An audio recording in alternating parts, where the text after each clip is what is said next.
Welcome to the Tuesday edition of Juan's World. And I did say that I might do some cooking today. Well, I'm not. And that's because over the weekend I didn't really do very much of any great interest. I made a fish pie, which was very nice, with salmon and eggs and potatoes and so forth. But I've done that before. Mostly I had greens and avocados. You know how to make those. I don't need to help you with that. But I did on Saturday meet with a student of mine who asked me a question which I get asked now and again by various students, which is, how do I become a better writer? And I have a very simple answer, which is really not the best. I mean, it's a good answer, but it's not the best. My answer is to just keep writing. Like, write every day. Write a journal. Write to your friends. Write a story. Write anything every day. And I've been writing somewhere around 2,000 to 3,000 words a day, every day, for just a little over 50 years. And you know, just writing and writing and writing and writing does improve you, but there are other things in the mix too. Like, it helps if you have somebody critiquing your writing besides yourself. And what I thought was, I would just tell you a little bit about my history as a writer, because there's an important component in there that is much, much more important than writing every day at the start. So let's get into it.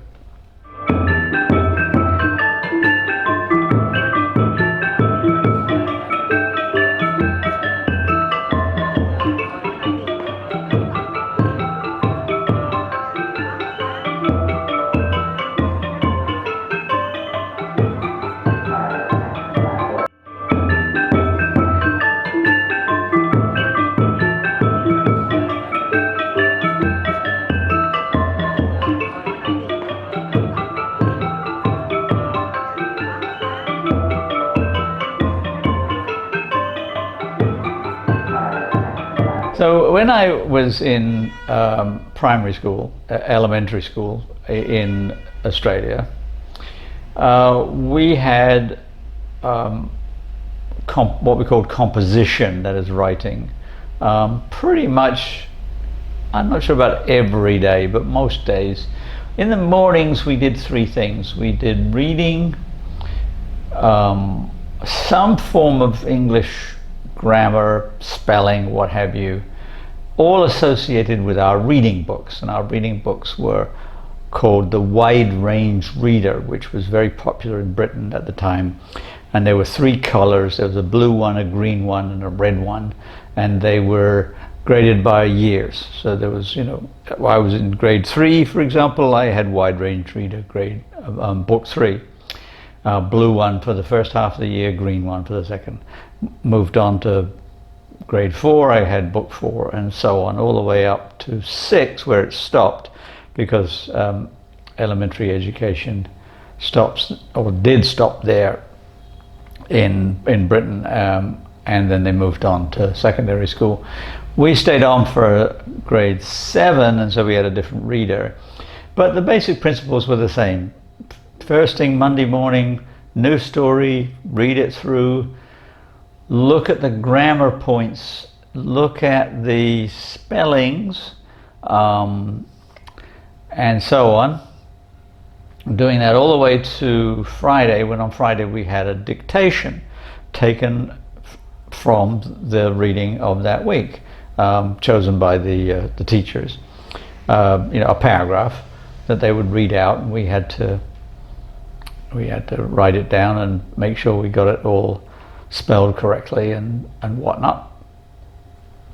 And then after that we would get some kind of instruction in composition. They're not really essays as such, they're stories maybe, like write the story about when you went to Renmark on your summer holiday, or wherever you went on your summer holiday, or an argument you had with somebody, or getting a sunburn, whatever. I mean, they had numerous topics, and we would work on them, and then they would correct them and so forth. And we'd also do some grammar exercises.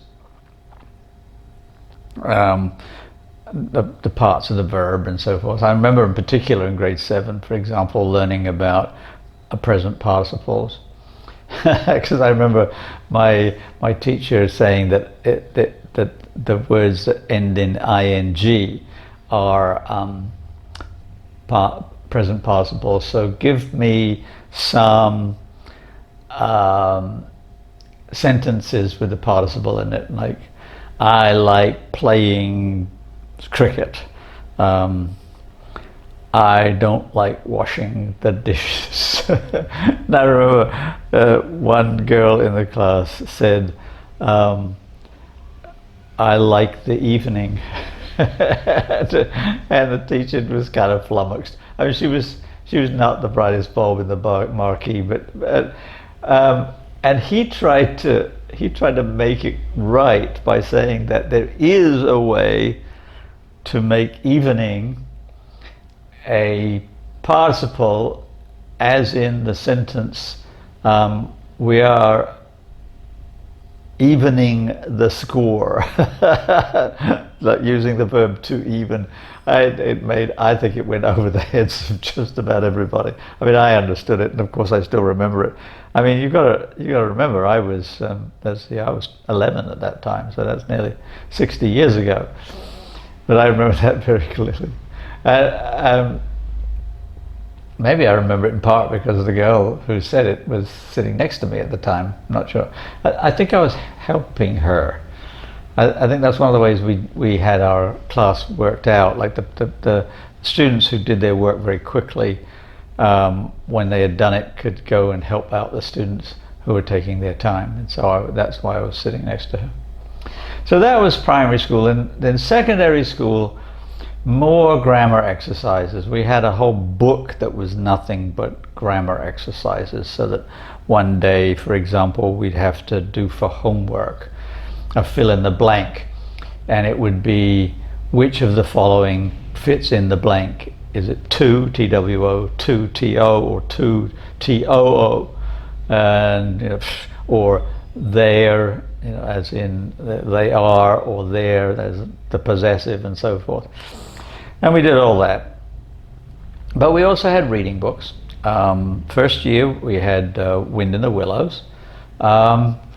Don't know that was a terribly useful book for Australian young teens, but because like messing around on the river in England is like not something that people in Australia could make any sense of, but it seemed okay. And I remember the book very well from when we read it until this day. I still read the chapter on Dulce Domum, about Christmas, every Christmas, because it's really touching.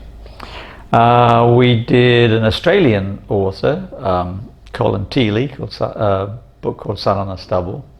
It's about a boy transitioning from primary school to high school in South Australia. And Treasure Island, that's right.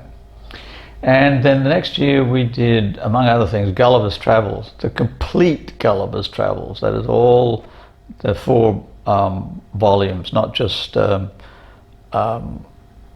Lilliput and Brobdingnag, the little people and the big people, but Laputa and Houyhnhnms and so forth. So, don't know that we understood a whole lot of it, but there it was. And I don't think we started a Shakespeare that year. I think it was the next year. I know in my 3rd year, which was my examination year, my first public examination year, we studied Julius Caesar.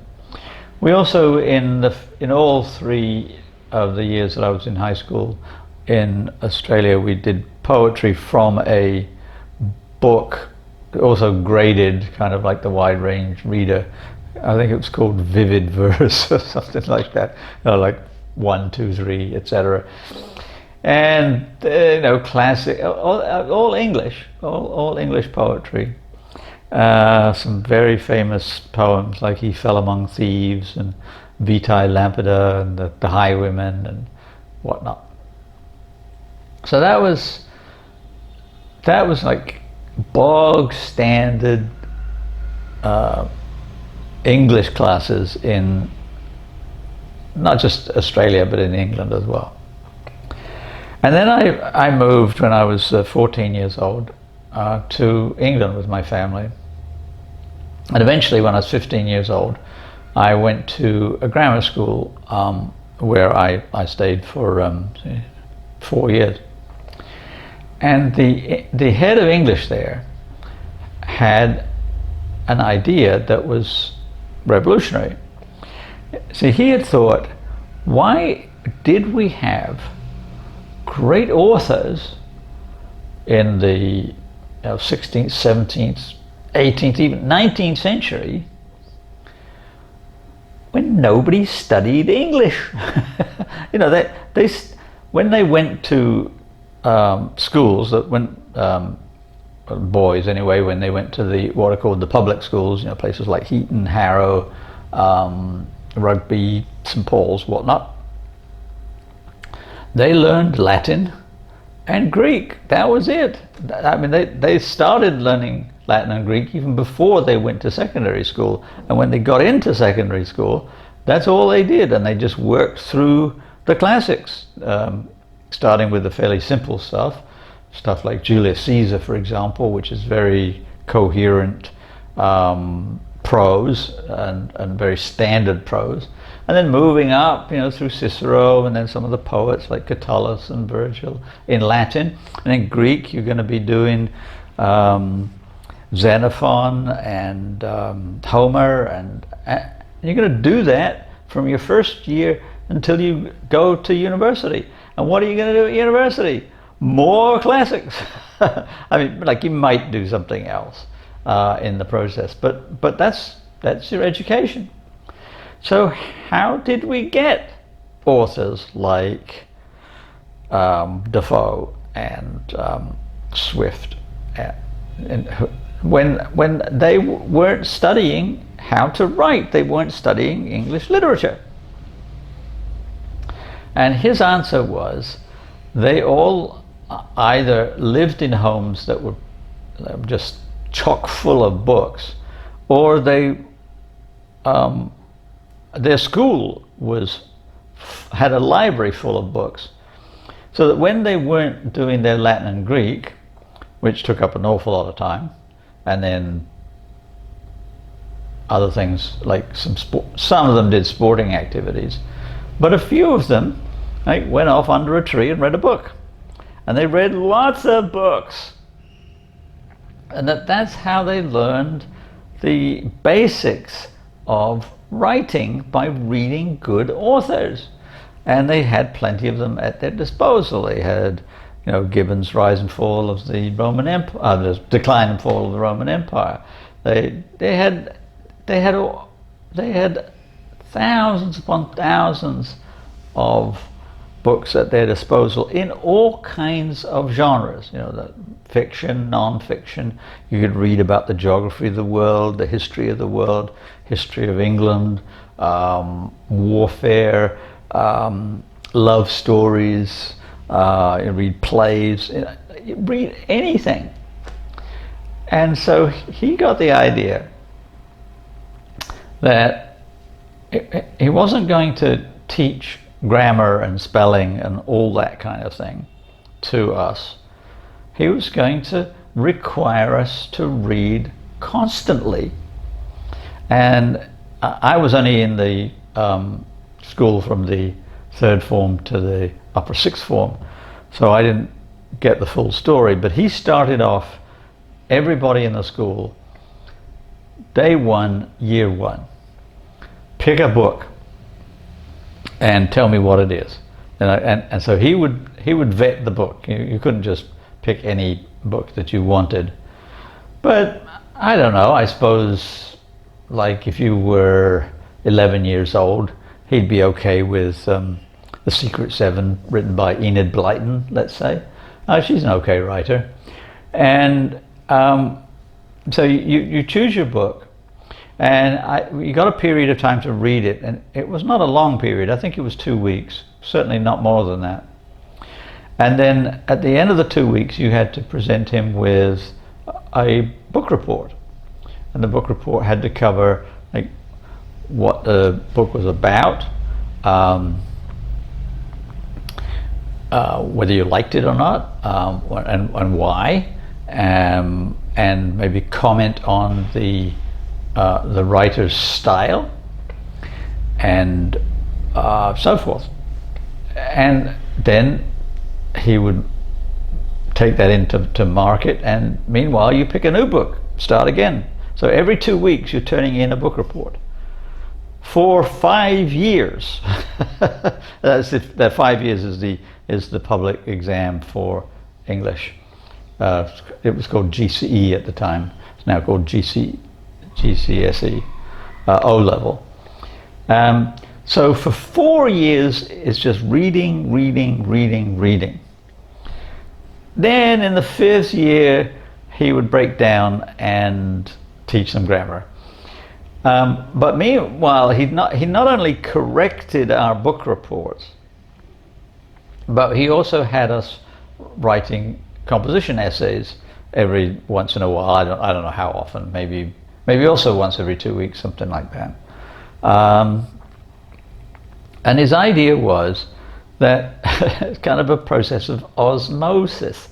You just kind of absorb the qualities of the readers, of the writers, and you develop your style based on what appeals to you. I mean, like, for example, if you're a fictional writer, you have to ask the question, how do you engage the reader? Well, first thing you have to consider is who's telling the story. Is it first person? I experienced this and this is what happened. Is it third person? He did this. Is it third person narrative style that is kind of like first person, except you're putting it in a third person, but you only know the point of view of the person you're talking about in the third person? Or is it what we call omniscient? Is that the narrator knows what's in the minds of everybody? So you have to make those kinds of decisions. You have to decide how much metaphor are you going to use. How you're going to use metonym. Does anyone even know what metonym is? Or similes. And so all of those things got explored one way or another as we were doing our book reports. And I can remember a few of mine, not very many. I remember my most ambitious was that I read the unfinished mystery story by Charles Dickens called The Mystery of Edwin Drood. And we had choices. If we didn't always have to write the book report, we could do something else, and one of them was we could answer a question that our teacher posed about the book. Like, is such and so person a villain or a hero in this book? And of course the question would be one that we'd have to tangle with. But what I did with Edwin Drood was I wrote the ending, which he gave me a good mark. He gave me an alpha. He used to grade using Greek letters: alpha, beta, gamma, delta, epsilon. Epsilon's failure. So like A, B, C, D, E. Although E is, interestingly enough, E in the old system was a pass mark in England. But anyway, it was a failure for us. And he also had a superb mark, alpha distinction, where he would draw the alpha and then put a little capital D inside the alpha. That was for the very, very special people, and I never got that. In 3 years that I was working as his student, I never got that. I also, let's see, I did For Whom the Bell Tolls by Hemingway. Thought it was awful. And I remember his comment was he's never read such a more detailed and careful analysis of a book that a person hates so much. I did Wuthering Heights. Can't remember what else. And we also, alongside this, in tandem, we would also have class readings. We did Treasure Island again. I mean, it wasn't again for my class, but it was again for me because I'd done it in my first year. And I was not happy about the fact that I got very poor marks because I didn't read it again because I've read that already. You know, I'm on to other things. But the idea is that reading is an active job. That when you read something, you have to be asking questions. Is this writer convincing me, and how is he doing it? Is he drawing me in? How is he or she, how are they doing it? And in the process, you then develop your own writing style so that they work in tandem.